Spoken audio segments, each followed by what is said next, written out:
جو انہوں نے نیب کے اندر امینڈمنٹس کیے ہیں پارلیمنٹ کے اندر، مین بات آج کرنا چاہتا ہوں کہ ہم نے فیصلہ کیا ہے اسی ہفتے سپریم کورٹ میں اس کو چیلنج کرنے کا۔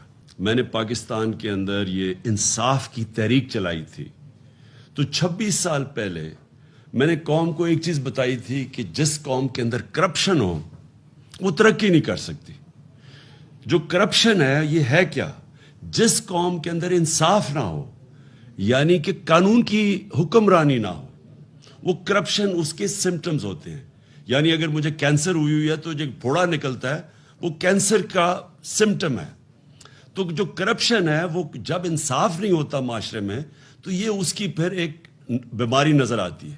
تو میں سارا وقت ایک چیز کہتا رہا ہوں کہ اگر اس ملک نے ترقی کرنا ہے، اس ملک میں قانون کی حکمرانی آئے گی۔ قانون کی حکمرانی اور انصاف کا کیا مطلب ہے؟ انصاف کا مطلب ہے کہ سب انسان قانون کے سامنے ایک برابر، یعنی کوئی انسان قانون کے اوپر نہیں ہے۔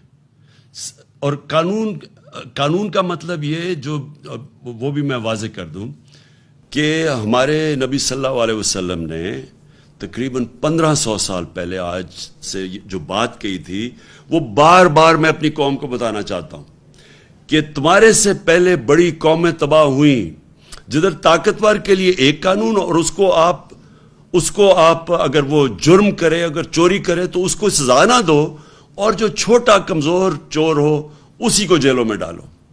یعنی جس ملک میں ایک طبقہ قانون سے اوپر ہو، قانون نچلے غریب کمزوروں کے لیے ہو، لیکن طاقتور کے لیے اگر وہ قانون سے اوپر ہو تو وہ ملک تباہ ہو جاتے ہیں، بنانا ریپبلکس بن جاتے ہیں۔ وہ ملک ان کا کوئی مستقبل نہیں ہوتا۔ اگر آج ایک قوم امیر ہے تو وہ اس لیے نہیں کہ وہاں وسائل زیادہ ہے، اور اگر آپ قوم میں غربت زیادہ ہے تو وہ اس لیے نہیں کہ وسائل کی کمی ہے۔ کمی ایک ہی چیز کی ہے، انصاف کی۔ جس ملک کے اندر انصاف نہیں ہے، یعنی طاقتور قانون کے نیچے نہیں ہے، وہ ملک کبھی بھی ترقی نہیں کر سکتا۔ تو میں یہ جو 26 سال کی میری ساری سٹرگل ہے، وہ میں ایک ہی چیز لے کے پھرا ہوں کہ جب تک پاکستان کے اندر یہ جو بڑے بڑے اس ملک کے مجرم ہیں، جب تک ہم ان کو قانون کے نیچے نہیں لے کے آتے، یہ پاکستان آگے نہیں بڑھ سکتا۔ مہنگائی مارچ جو ہو رہے تھے، 3 دھرنے دیے انہوں نے کہ جی بڑی مہنگائی ہو گئی، بڑی فکر تھی ان کو۔ تو مہنگائی کا ان کا اگر تھوڑا سا بھی ان کو تکلیف ہوتی لوگوں کی مہنگائی کی، تو یہ آ کے سارے مہنگائی کے ریکارڈ، پاکستان کی تاریخ میں کبھی ایسی مہنگائی نہیں ہوئی جو انہوں نے آ کے کی ہے۔ کبھی اتنی بے دردی سے ملک کی چیزیں مہنگی نہیں کی گئی جو انہوں نے آ کے کی ہیں۔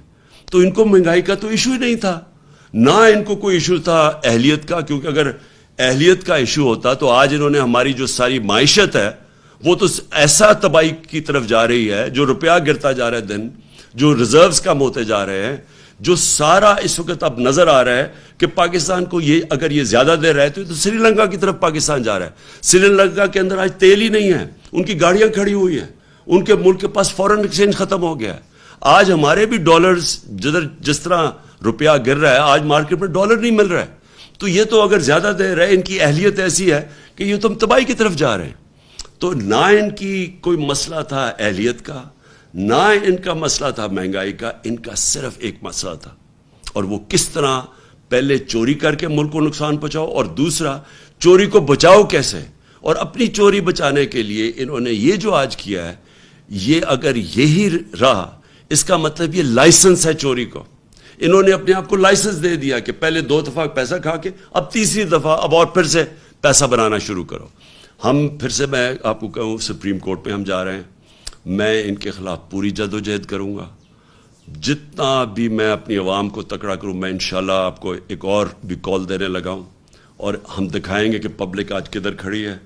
پچھلے اتوار کو آپ ساری قوم نے دیکھ لیا کہ کبھی پاکستان میں اس طرح شہروں میں عوام نہیں نکلی، اور جو عوام نکلی ہے وہ صرف مہنگائی کے لیے نہیں نکلی، وہ یہ جو امپورٹڈ حکومت آئی ہے، جو ایک فورن ایجنڈا لے کے آئی ہے، اور جو اپنی چوری بچانے کے لیے آئی ہے، اس لیے بھی نکلی ہے۔ تو میں ان کے خلاف جدوجہد بھی کروں گا۔ میں ابھی ایک اور کال دینے لگا ہوں۔